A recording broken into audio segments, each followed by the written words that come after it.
Je suis en arrêt depuis la rentrée.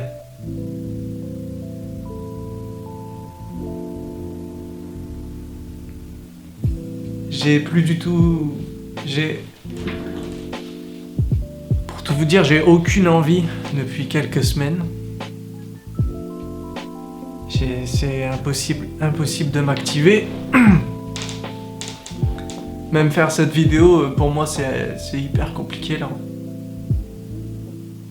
Mais je suis arrivé à un point où je me reconnais plus. Je pense que j'ai trop fait semblant d'être une personne pleine de ressources et d'énergie. Et là, je suis arrivé à un point tellement bas. Je me sens vraiment irrécupérable. Voilà, au moins c'est clair, c'est pas le genre de... C'est pas tellement ce qu'on voit sur YouTube habituellement. On voit plutôt des gens qui essayent de nous remettre à niveau, plutôt que des gens qui nous plombent le moral, je suis désolé. Alors il y en a parmi vous qui ont compris que de plus en plus mes vidéos elles sont beaucoup moins drôles et beaucoup moins positives. Je le remarque aussi, mais je fais pas tellement exprès. Je voulais juste continuer à faire des vidéos. Du coup, il faut voir ces vidéos-là comme des témoignages, je pense. Des témoignages, comme ça vous évitez de faire les mêmes erreurs que moi. Mais c'est aussi un petit peu des appels à l'aide. Je pense. Je sais complètement que je suis pas le seul dans ma vie. Je suis pas tout seul. Mais il n'empêche que c'est plus fort que moi, je me sens seul tout le temps. C'est marrant parce que j'ai fait une vidéo sur la solitude, liée à l'humour. Je suis pas marrant en ce moment. Je connais évidemment les principales causes de ce mal-être. Je suis malheureux dans mon travail, j'ai trop de rêves et j'ai pas assez de confiance en moi. Alors voilà, encore une vidéo où je vais me plaindre. Moi j'ai plutôt l'habitude d'être passionné, de faire rire ou de provoquer au moins un sourire chez les gens à qui je parle. C'est comme ça que je me définis. Je suis pas quelqu'un qui cause des problèmes, en tout cas je crois pas, et je suis plutôt quelqu'un qui essaie de réparer les problèmes. Et quand je suis triste ou frustré ou désespéré, bah ça fait exactement l'inverse. Je suis plus du tout là pour aider les autres.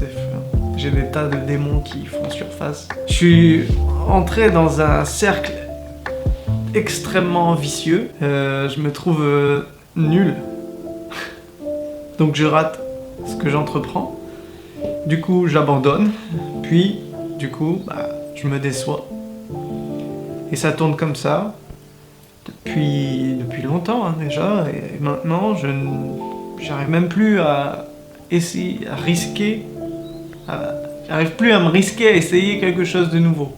Alors j'ai regardé des tas de vidéos sur YouTube pour essayer d'être productif, gérer son emploi du temps, gérer ses horaires, pour guérir mes symptômes et mes crises d'angoisse. Parce que oui, c'est une nouveauté chez moi, j'ai débloqué cette compétence qui est la crise d'angoisse. C'est une compétence de merde. Je bloque, mon regard est vide, je suffoque. Du coup, je prends une grande respiration, comme si j'étais en train de me noyer, parce que j'ai un poids qui appuie sur le cœur et sur les poumons. J'ai une bouffée de chaleur et enfin la tête qui tourne. Voilà. C'est ça mes crises d'angoisse. Alors quand ça fait ça, j'ai l'impression que c'est la fin. Que j'ai une hémorragie cérébrale ou une crise cardiaque. Et je comprends ni comment ni pourquoi ça m'arrive. Parce que, je sais pas, je suis quand même assez fier de ce que j'ai fait depuis que je suis né. J'ai quand même de bons souvenirs du passé en général. Mais là, en fait, c'est le futur flou. Le futur flou qui me fait peur. En fait, j'aimerais savoir à l'avance. Si je continue mon métier, est-ce que je serai encore vivant à l'âge de la retraite? Ça, c'est une vraie question que je me pose, mais c'est un exemple. J'ai l'impression que ça m'épuise tellement que je suis pas fait pour ça. J'ai l'impression que physiquement, mon corps n'est pas fait pour ça. Je suis suis pas fait pour l'autorité, de base. J'aime pas m'énerver.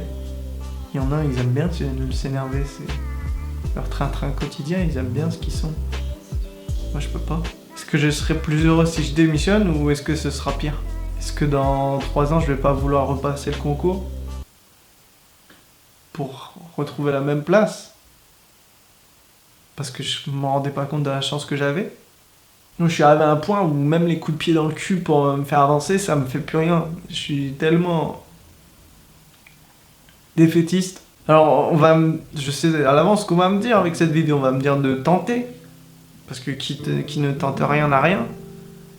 Mais j'ai peur. On va me dire que j'ai du talent. Mais j'ai le syndrome de l'imposteur. Je sais même pas si j'ai le syndrome de l'imposteur. Je me trouve tellement mauvais dans tout ce que je fais que j'ose même pas imaginer que j'ai le syndrome de l'imposteur. Même ça, je le mérite pas. On va me dire de prendre confiance en moi, mais enfin, comment ça marche ça? Ça se trouve où? Il y a un rayon à Carrefour, hein, des médicaments dans les pharmacies. Tu vois, là, si j'étais en forme, j'aurais fait une parodie de pharmacie ou de spot publicitaire pour un médicament qui s'appelle Confiance 2000 mg. À prendre après les repas, 3 fois par jour. 4 fois si vous prenez un goûter. J'aurais mis ma blouse de chimie du collège. Et je sais qu'on va me dire de prendre des risques. Mais vu que j'ai aucun courage, parce que j'ai peur, parce que je me considère pas comme ayant du talent, j'ai pas du tout confiance en moi. Comment tu veux que je prenne des risques? Pour moi, faire cette vidéo là, c'est déjà un risque. Parce que les gens, ils comprennent pas. Derrière, quand tu regardes une vidéo, ils te connaissent pas. Ils voient que ce que tu montres. Ça reste de la vidéo. Il y a du montage, il y a des plans. Si je fais ce plan-là, moi, qui est pas du tout recherché avec aucun fond derrière. La lumière, c'est la lumière du jour, par la fenêtre. Je fais le minimum d'efforts parce que... je sais pas, j'ai aucun courage. Et tout ça pour dire qu'on connaît pas vraiment les gens parce qu'ils font des vidéos, ça veut rien dire. Alors, je comprends que ce soit con de pas avoir confiance en soi parce que je sais très bien que j'ai toujours été là depuis le début pour moi. Mais je sais aussi que j'ai un côté très sombre en moi qui est plutôt autodestructeur et destructeur. Voilà. Bon, alors, je sais pas du tout pourquoi je raconte ça. Je sais pas, j'ai envie qu'on s'intéresse peut-être à moi, inconsciemment. J'ai peut-être quand même un ego. Je sais pas, mais c'était ma seule envie aujourd'hui de tourner une vidéo. Mais je sais pas. C'est sûrement un appel à l'aide inconscient, je vous le dis. Mais qui dit ça, il en est conscient, donc c'est plus inconscient. Dans tous les cas, je le fais, quoi. Bon, enfin. Si vous avez des conseils, je suis preneur. Car là, pour l'instant, j'ai juste envie de recommencer le jeu du début. Hein, parce que... Je sais pas, j'ai peut-être pas assez soufflé dans la cassette avant de mettre le jeu. Il y a plein de bugs. Voilà, je dois y aller.